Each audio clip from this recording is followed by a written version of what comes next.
नमस्ते दीदी भैया, देखिए हमारे यूट्यूब चैनल पर जा रहा है चुटकुला नाच गीत। पसंद आएगा लाइक शेयर करिए। गर्मी का गीत है, पसंद आएगा लाइक शेयर करिए। घंटे में थोड़ी घंटी जरूर दबाइए और आगे बढ़ाइएगा। देखिएगा आप लोग, जा रहा है, बहुत बढ़िया गीत है। हम नहीं साहब गरीबी और जाए सिले याद, हम नहीं साहब गरीबी और जाए सिले याद।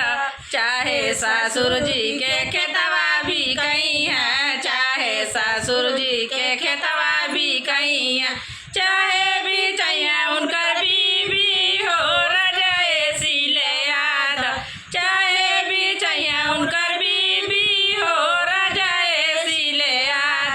हम नहीं समझब गरीबी हो जाए सिले याद, हम नहीं समझब गरीबी हो जाए सिले याद।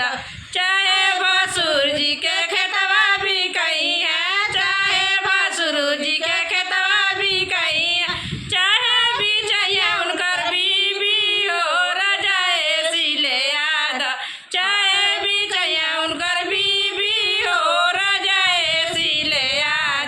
हम नहीं समझब गरीबी हो जाए सिले याद, हम नहीं सहब गरीबी हो जाए सिले याद, हम नहीं सहब गरीबी हो जाए सिले याद।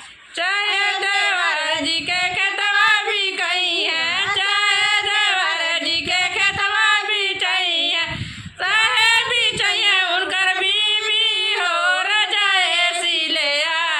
हम नहीं समझब गरीबी हो जाए सिले याद, हम नहीं समझब गरीबी हो जाए सिले याद। चाहे भी चाहिए उनकर बीबी हो जाए सिले याद, चाहे भी चाहिए उनकर बीबी हो जाए सिले याद।